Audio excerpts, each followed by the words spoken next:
Nous devons ensemble avoir conscience que nul autre que nous-mêmes ne viendra sauver notre nation et que cela exige de chacun de nous une mobilisation tous azimuts.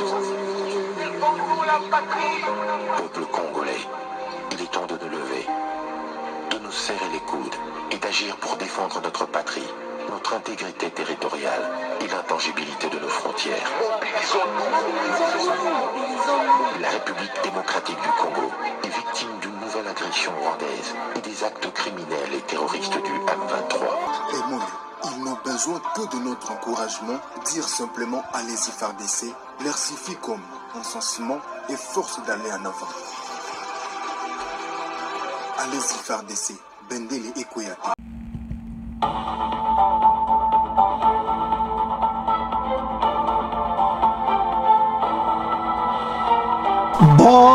Bonsoir, bonsoir, bonjour, c'est Congo News 24. Bande Konanga, comme toujours avant de commencer notre émission, nous disons merci à Dieu. Nous disons merci à nos chers abonnés et téléspectateurs qui nous suivent partout dans le monde et en RDC. Bande Konanga, soyez les bienvenus. À la une, chers téléspectateurs, on va commencer cette émission Bandeko avec l'arrestation. Il y a collaborateur Yananga en Ouganda. Dossier Oyo et PC désordre. Comment bakanga mutananga na Ouganda alors que Ouganda pas lui aza ko recruter batu. Alors, tous à la connecter peut-être qu'on développe une émission. Deuxième point, chers téléspectateurs. Les combats Bandeko, montée en puissance de Ouazalendo contre RDF F23. Alors Bokuyoka et puis Bokuyoka Masulu Sirakora Luanda. Match Zamouboulou, tous à la connecter, peut-être développer une émission. Chers téléspectateurs, émission Nabise Bandi et comme étant tous cela ensemble Masolo et Amboka. Toko Bandi émission Nabiso. Lelo avec dossier moko Bandeko nangai eza somo parce que eza tozo comprendre ngoti Bandeko l'arrestation ya collaborateur ya nanga elonga en Ouganda. Donc information est vraie. La police ougandaise bakanga ki na kamba réfugié Azako recruté ba combattant ya AFC. Yango tozoto na question d'abord avant même de progresser. Est-ce que Ouganda atiki ba kopne na Rwanda ba kope sili abendani na ye anga laksamena vraie position dossier Zamouboulou. Alors, il était dans le camp de réfugiés. Donc, Aza pena collaborateur na ye elonga. Aza ko recruter batu. Po bakende kokota na AFC. Alors, tango osala banini na ye, il a été arrêté. Babengi nanga akangi téléphone. Mais bango ba yebi, yé moko après l'interview a expliqué que azo travaillé au nom ya AFC Yananga. Alors, ba détecteur ougandais ba kangié pour le moment de Toulouba. Depuis les 5. Tout y évité. Est-ce que ba transférer déjà na Kinshasa? Est-ce que azaka na Ouganda? Ezo sala mandenge? Mais ce qui est vrai, il a été arrêté au camp des réfugiés et pas ba Congolais ba kimaki na le babotola ki frontière. Alors nanga mena kumo ya ko sala ba recrutement na yekuna na camp ba réfugiés. Alors tant to tala ba kambo oyo. Bozo mona teke est-ce que vraiment Ouganda atiki M23 AFC? Est-ce Ouganda na Rwanda bazo collaborer le soutien à côté wana? Alors que tout le monde le sait que bas ensemble. Bon, comment cette arrestation? C'est là où il y a un problème de questions autres se poser une émission. Effectivement, là, arrêté. Total. Oh là là. Arrestation des longs collaborateurs de Nanga en Ouganda a suivi. Les chefs rebelles et M23 AFC arrêtés dans le camp de réfugiés de Nyagwali et détenus à Oima, interrogés par les détectives, Baraka a confirmé qu'il relevait directement du commandant de l'AFC, Corneille Nanga. David Baraka Ilonga, le commissaire politique du mouvement rebelle, armé congolais, connu sous le nom de l'Alliance Fleuve Congo, qui a été arrêté dans le camp des réfugiés Kiangwali, dans les districts de Kikube, à l'ouest de l'Ouganda, devrait être remis à l'UPDF. Bakopé, c'est ce qu'on a maboko, il y a armée ougandaise. Baraka a été arrêté le 5 septembre à Nyangwali, où il recrutait activement des réfugiés pour participer à un entraînement militaire en RDC visant à renverser le régime du président Félix Tshisekedi. Le porte-parole de la police ACPI, Rousok Kituma, a confirmé l'arrestation de Baraka, affirmant qu'il recrutait des rebelles dans les camps des réfugiés. Il a déclaré que Baraka serait remis à l'IPDF pour une gestion ultérieure. Interrogé par les détectives, Baraka a confirmé qu'il relevait directement du commandant de l'AFC, Corneille Nyobelu Nanga. Team Report a contacté Nanga sur un téléphone portable connu, mais n'a pas répondu à nos questions. Pressé de commenter cette évolution, Nanga, qui a été sanctionné par les États-Unis et les Nations Unies pour son implication dans la rébellion contre le gouvernement de la RDC, a demandé qui êtes-vous? Tamba bengi ya tunibino banani. Parce que média wana mutuba contacta ki po bayeba. Parce que yemo na police asa ndiba ki aza mutananga. Lorsqu'on lui dit que nous suivons l'histoire de l'arrestation des subordonnés, Kiagwali Nanga est resté muet. Alors, situation est aboui.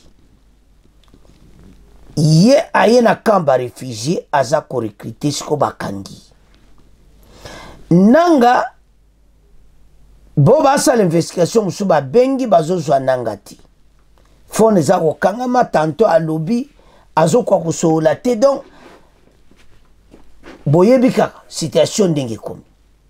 Mais question tozala ngona pourquoi lelo? Pour l'arrestation oyo. Est-ce que Ouganda a changé de position? Après avoir kozwa basaka ba coltan ba minéré biloko tuba yibi Ouganda a se retiré nae match za mugulu. Donc Ouganda soko eza vérité bakangi tata oyo pe ba pese na maboko ya armée congolaise. Parce ba pese IPDF. IPDF bazakuna na armée ba pesa ina mboka armée congolaise. Tondi ma vraiment que oui bateau na Kagame bakabwani. Na COP na bango. COP esili. Mutazu partage na ba minere. Oh kuna etikali masola bango. Donc sozo tala makambo zo pesa pena vertige balamboka. Oh, collaborateur de Nanga. Arrêté en Ouganda. Non, situation est flou. Yango tina makambo tanto olo babandeko. Eza makambo très sérieux. Jusqu'à komona ke collaborateur ya Nanga ozare eza situation moko kusakana ti. Alors nouvelle koi maintenant batu nyonso bakotuna question. Comment aki ozala yaye? Parce ba confirmer que yepena azabon.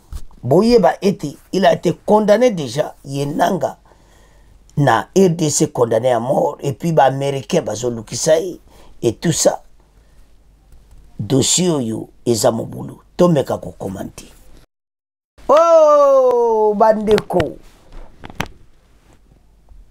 recruteur ya nanga bakangi na kamba réfugié na Uganda. Est-ce que Uganda a changé position na yi? Est-ce que Uganda vraiment netondi mapenda que Uganda atiki vraiment kope silina Kagame?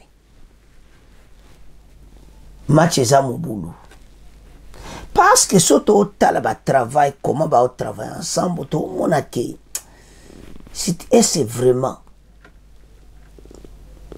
collaborateur na ye andimi makamutu donc les associations et tout ça donc so otala omona ke dossier oyo comment nanga akoki kotika ba dossier ya oyo akende na yango ya onto esa bandeko nyonso ete nous devons être debout pour la situation tozanango to telema pona mboka oyo to se venger et puis to telema to récupérer mabele ya mboka.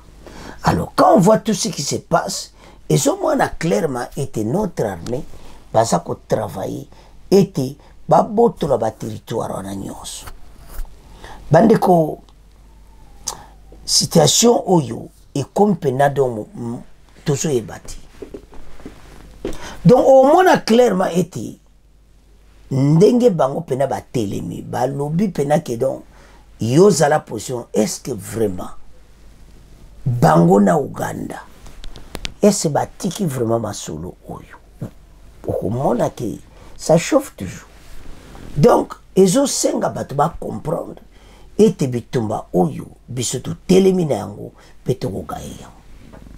Alors maintenant armée ougandaise ba telemi ba koti ba makambango et maintenant voilà la situation des zones les terrain.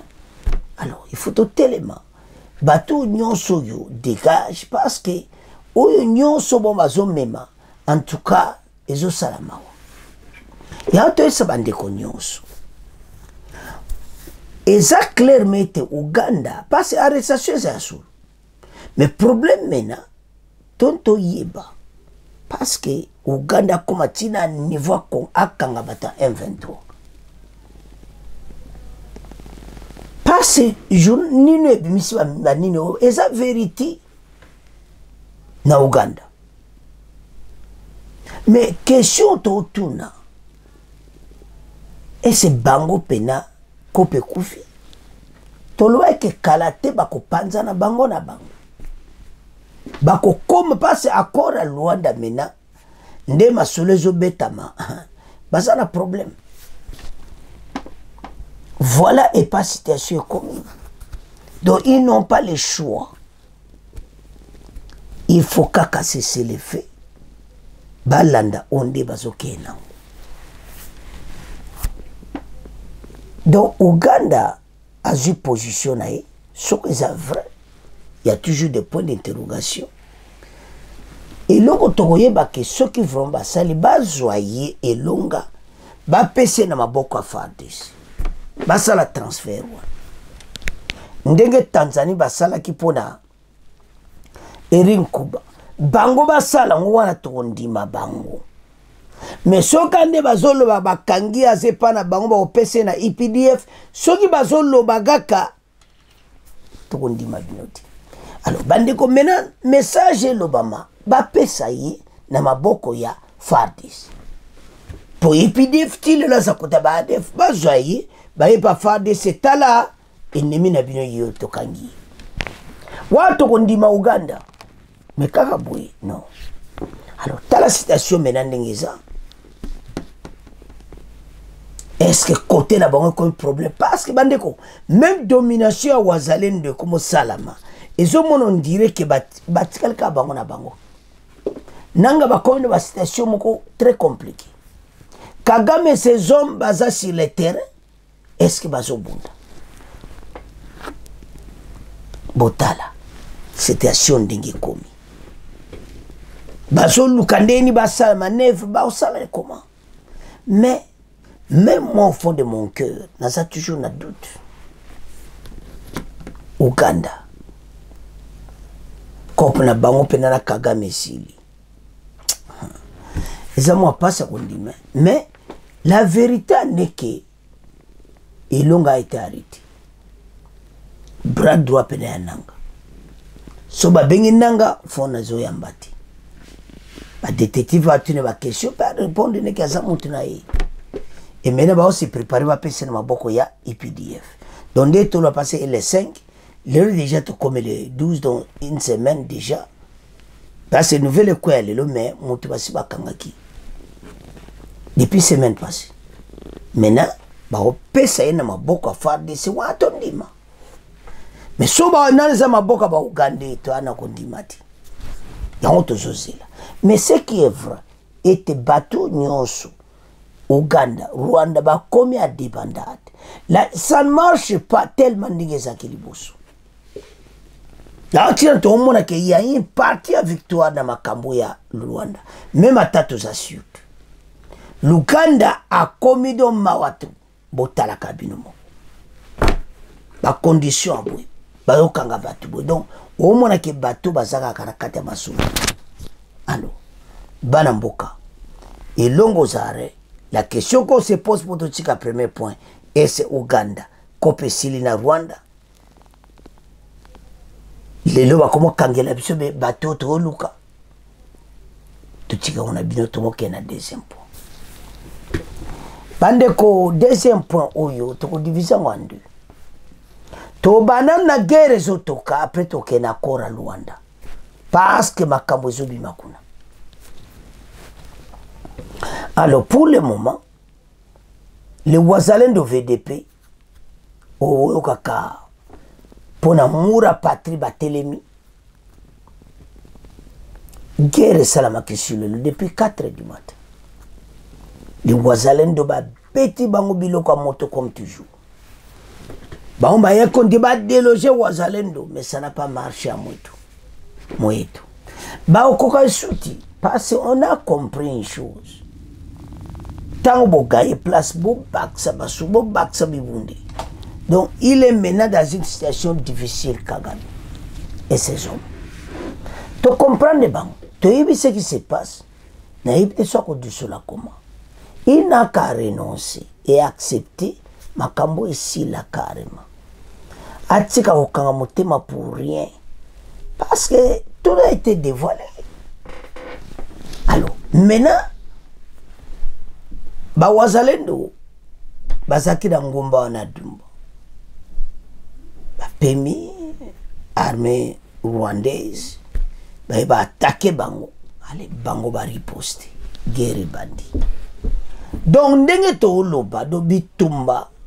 Et on continue, parce que c'est là 3 jours les Arabitumba. Le Wazalendo les a délogés des Mouyeto. Et maintenant, il y a un côté où ça ne va pas. La grande agglomération, il y a un faut pas ça, la soba maintenir. Parce que maintenant, il y a un salati. L'armée rwandaise va comme une position de faiblesse de l'obanatique sans soi. Tout ce qui va démarcher sur Basali, c'est les menaces sur Basali. Donc ça n'a rien marché.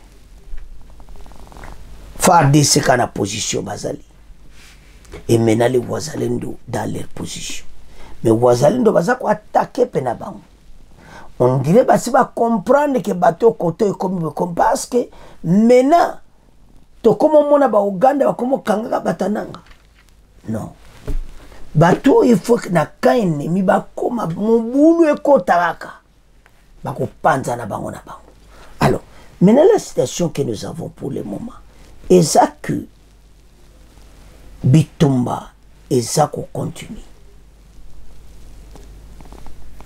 Ba wazalendo bazako peto ka arme lourde et légère. Alors tout me akotanga osa makile le jeudi bon auto avance. Combat monté en puissance Wazalendo contre RDF 123 et puis accord de Luanda. Mais à Toba a une reprise de combat après Tokoya un accord à Luanda parce que match est à Mobudu. Reprise de combat depuis tôt le matin ce jeudi 12 septembre sur les collines Ndomba et Kashi Ngamutui surplombant la cité de Bourimana dans le territoire de Massissi.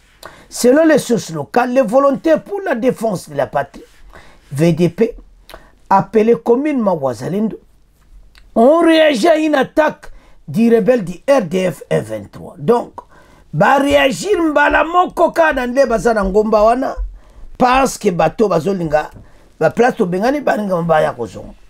Les rebelles du RDF M23 étaient en train de vouloir récupérer les positions des forces loyalistes et des VDP sur les axes Ndumba et Kashingamutu.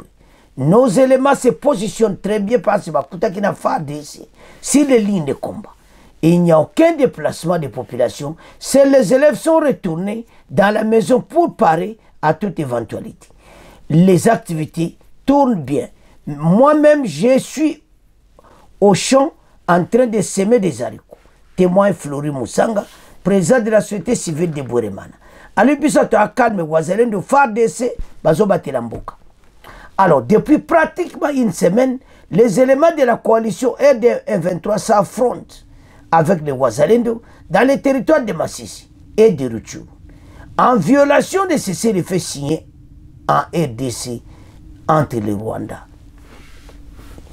et la RDC Nambola. Mais toujours il y en a Makambo et à cessez-le-feu. Alors, parlons un peu de ce combat parce que Wazalendo Bazalaki Nangomba wana FARDC Pazawana, ils ont venu attaquer Bango. Mais FARDC a réagi, ça quitte. Et ça, les Wazalendo va réagir nandenga kosakanati. Biloko a moto, yamba biloko. Armée rwandaise va bêter marche en arrière. Échec total. Donc, bon, mon comment les Wazalendo et FARDC masolo kito, mais awa, tout ça la clair. FARDC a zobundati, les Wazalendo. Bazo l'axe armée rwandaise était à la place à Kolekati. Finitant de la récréation au retrait stratégique exact, beaucoup les capsotés. Bon, on était que bêti bazongi marche en arrière et c'est ma coquille qu'on déloge Wazalendo. Non, Wazalendo n'est pas landi bango.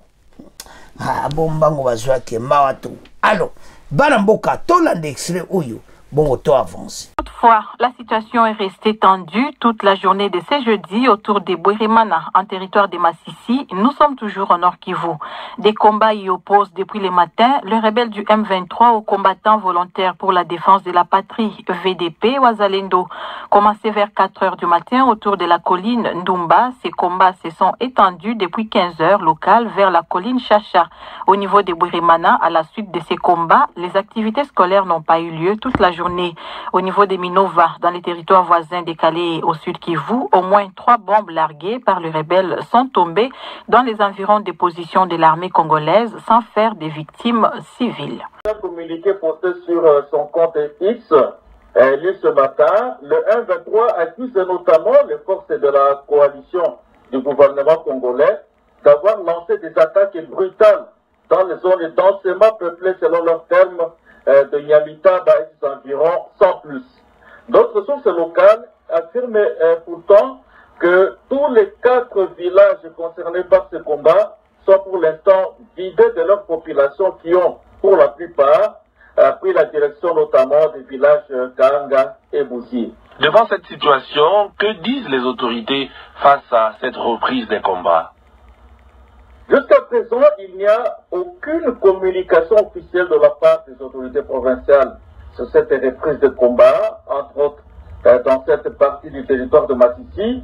Quand nous l'avons contacté ce mardi, le porte-parole de la 34e région militaire a affirmé tout simplement que l'armée congolaise continue d'observer le cessez-le-feu conclu le 30 juillet dernier à Luanda, en Angola, entre Kinshasa et Kigali.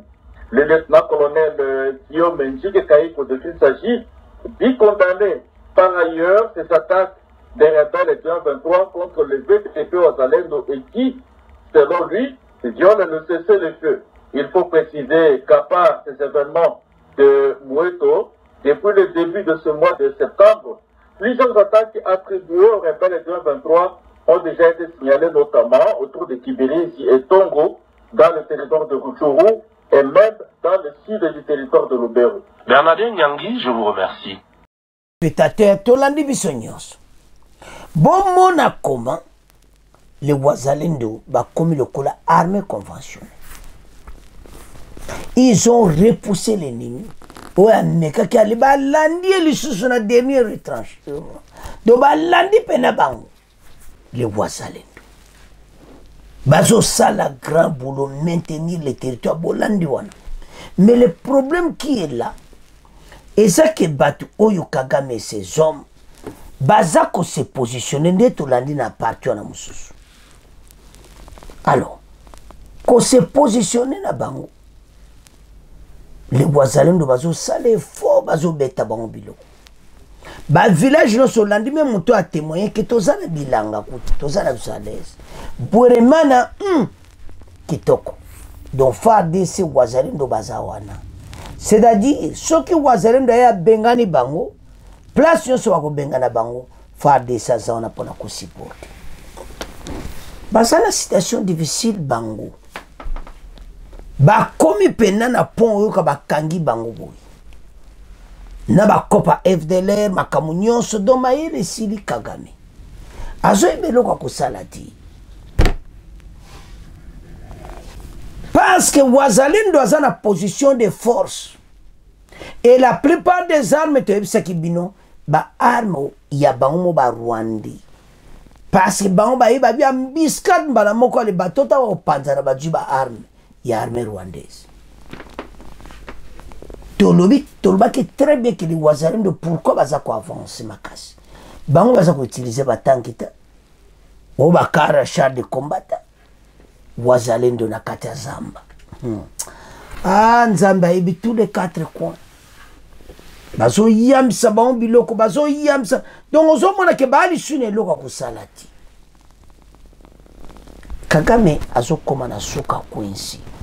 L'accord à Luanda toyeba ki banda kala ki ba konzito féliciter bango. Accord à Luanda nde muté bomi pena bango. Inasi Kagame na batune ko sona pourquoi signer. Voilà. Donc Rwanda a dit ma responsabilité naïe. A accepté. Donc c'est comme ça. Les Wazalendo ils se battent. Donc bazo bunda lokola armée conventionnelle. Et maintenant bazibi bundi. Armée rwandaise a un problème. Et ndenge nini bo tala bandeko batoyo babandi makambo banda kala ba jena bango so ils cessent les faits ils allaient bazo récupérer ba territoire nde baza mal à l'aise baza ko sila nanga zo kire ko recruter tina Uganda bakangi mutembo landa ki la premier point bakangi ba okanga bango si tout le monde to mona position Uganda zo changer muki na KO déjà to mona ki en tout cas bateau ne va changer cœur na bango parce que basi ba jeu ba kina posa ils sont tout pillés minera rubaya kuna ndimite lokotika alors tout on a dossier surtout tala comment armée oyo les Wazalendo bazako se préparer eza kitoko parce que toko ndenge makambo ekende ceux qui va s'attendre te aller et ko éclater ka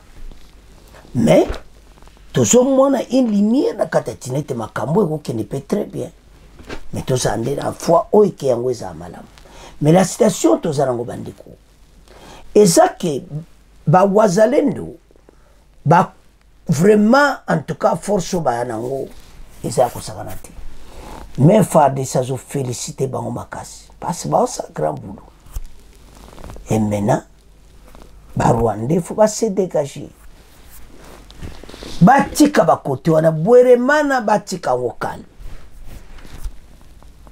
Alors violation menée à cesser les faits tout comme na pona oyasuka cesser les faits oyo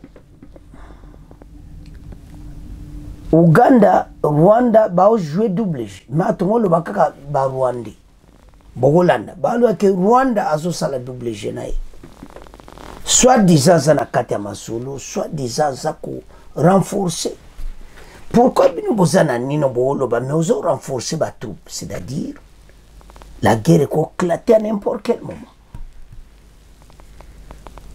bazo nde bazana ba comme na moi situation moko difficile Parce que diplomatie est simbi. Et comme ma campagne va discuter un point clair.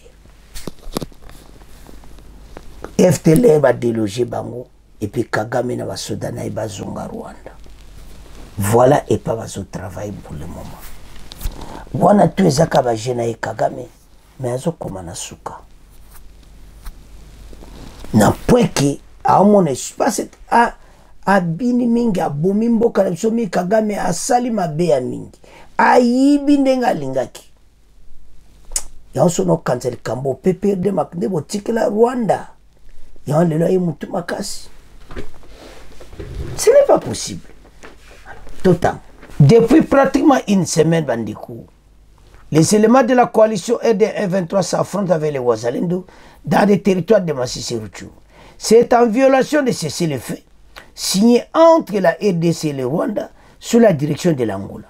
Il rencontre les planifications des opérations conjointes de neutralisation des FDLR dans l'Est et retrait des RDF de la RDC prochainement à Luanda.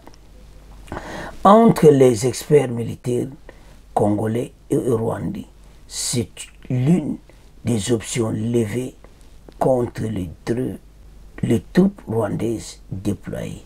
C'est dans l'Est, aux côtés des rebelles du M23. Alors, surtout au Tala, au monde a peine que dossier, non. Tout cas, tout est ma place, wana. Que makambo tozanango, biso to telema peto avancer na ba discours na biso. Alors, ce que Tala dossier, au comprendre que toza maintenant top les colonnes bango. Na oyo nyonso banbaya nango bomona ke biso toza toujours na likolo. Alors maintenant sota la dossier au mona ke notre armée eza vraiment quoi avancer pour na bato yo batika biso kimia. Alors banamboka soko landi message ou comprendre que situation toza nango combat monter en puissance Wazalendo contre RDF M23 accord ya Luanda. Donc ce que tali ou comprendre que bango nyonso basangana autour de la table pour na quoi avancer na masulu ya RDC. Ce que tali au mona clairement été en tout cas na makambo ebele mboka na biso to umeli mwa musika. Donc faut to vraiment to avancer comme ça bato yo bakoma même na cannabis parce que les pourparlers ndenge mona wana à Luanda bazaka kukutana kusolola de zosenga ete bato pena ba avancer na masolo. Alors banamboka to développer masolo. Alors, mascarade, c'est cessez-le-feu. Entre-temps, l'armée dit observer cet accord qui a été conclu à Luanda entre Kinshasa et Kigali. On parle justement du cessez-le-feu. Vous venez de le dire vous-même, le Rwanda est en train de renforcer ses hommes. Est-ce qu'on doit continuer du côté de Kinshasa? Kinshasa doit continuer à observer ce cessez-le-feu alors que Kigali est en train de le violer? Je crois que c'est le mode opératoire du Rwanda. Depuis plus de 30 ans, nous avons grandi dans ces milieux. Les villages, les grandes agglomérations de Moeto, de Nyamitaba, c'est chez moi, c'est dans mon groupement. Et donc je suis là. Et depuis 30 ans, le Rwanda attaque comme ça.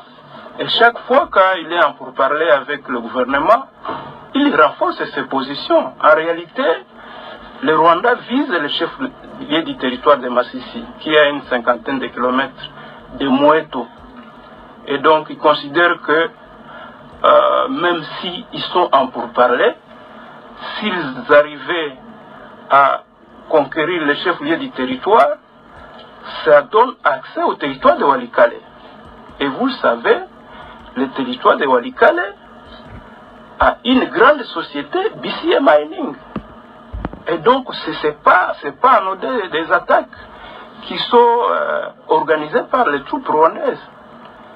C'est à dessein parce que le Rwanda convoite les matières premières, les ressources qui sont chez nous. Vous savez, la mine de Ruaya, c'est toujours dans les Massissi, c'est exploité par les Rwandais. Et si les Rwandais continuent à accentuer les attaques, c'est parce qu'ils visent les chefs des territoires de Massissi pour justement jeter sur la mine d'épicier dans le Walikale. Alors vous, en tant que député national, descendant de l'Union sacrée de la nation, la question que beaucoup de Congolais se posent est celle de savoir pourquoi, du côté congolais, on respecte le cessez-le-feu, alors que le Rwanda est en train de violer cet accord conclu. Est-ce qu'on doit continuer à observer? Je crois que le Congo doit également continuer à se préparer, parce qu'en fait, c'est ça la technique de la guerre. Les négociations, c'est également une technique de guerre. Lorsqu'on est en train de parler, on doit également renforcer les positions. Le Congo, notre pays, doit s'organiser et ne pas se prêter aux déclarations du Rwanda. Parce que notre pays risque d'être surpris. Le Rwanda a ses ambitions sur notre pays, tout le monde le sait. Aujourd'hui, il y a la communauté internationale qui essaie un peu de faire une médiation, mais il peut arriver que la médiation n'aboutisse pas. Donc, nous ne devons pas nous contenter des déclarations de cessez-le-feu. Parce que c'est visible sur le terrain, les populations sont en train de souffrir. Bandeko tolandi biso nyonso maskara makambo oyo ya Luanda. Donc ndenge kaka toyoki wana baza koloba clairement ete bakonzi babongisa wana député alobi plus de 30 ans Rwanda yaka na bakop na ye oyo awumeli plus de 30 ans wana ayaka toujours que soki makambo toza osala boy koto yazo renforcer zo yiba wa mineri aprende bazuspiller lubaya bakuma ke suba liko ba mine mususu donc beta Kagame yango wana entre temps koto zo distraire biso na Luanda toza ko avancer accord wana c'est vrai des avancées mais une part au moins le cola mascara. Pourquoi ce que ça mascara? Pourquoi bazolo mascara? Parce que là il est autour de la table, de l'autre côté Azobunda. Azol lukaka ba territoire. Wazalendo de baluboko lekate ozana place. Alors, tant que on a biloko na bozo mona teke bateau baza bateau mabe. Donc on comprendre clairement que bateau baya na ba système moko mabe mais ko simbati. Tout ce qu'ils ont planifié, c'est fini. Accord Rwanda de Luanda, bande ba comment un problème. Et maintenant Kagame est en train encore de ba camion zo katsa ya bato. Mais entre temps bozo sola kuna. Bosiko ba camion ezo yakosani. Donc Kagame a comment na fait na yi. Même à zo sala ba aventure makambo tu ya zo sala ayebi ne que bientôt c'est la fin. Ce qui me découvre azolo ba mascara député wana azamuta union sacrée mais amoni que bateau yo bazo sala ba aventure mais ba yebisi ba konzi ba bongisa armée très bien ba bongama FARDC faza toujours en alerte yango wana netu esalamaki lelo baye ba déloger les wazalendo abi ko simbati mais FARDC était azaki aux alentours armée rwandaise ba beti demi-tour mais bino bozala cesser le feu boye ko sala ni na camp ou ya koto ya ba wazalendo yango wazalendo bazotika bango te wazalendo za ko attaquer bango. Parce que les Wazalendo utilisent les mêmes paroles. Bakora loin des talibangote. Et Kagame et ses hommes ont utilisé les mêmes paroles. Bakora loin des talibangote. Mais FARDC c'est le feu. À observer pourquoi. Tant que l'autre parle à observer. Mais FARDC c'est la technique. À observer le cesser le feu. Mais cette fois-ci, ils ont donné tous les armes à Yamakazi. Na Wazalendo. Tout ça la claire. Parce que Wazalendo a comment résister les bateaux. Mais les FARDC se constituent. Azako continuer à cesser le feu. Mais les Congolais va boy. Les lobby va commencer sur cesser le feu. Batika makama cesser le feu. Parce que zanini mascara. Tolandi bisonyos. Alors banamboka. En tout cas, tolandi mission. To comme on a fait mission, ce sont nos s'abonner, te s'abonner pas sur un vrai maçon. Bon, continuez à s'abonner. Au revoir. À la prochaine.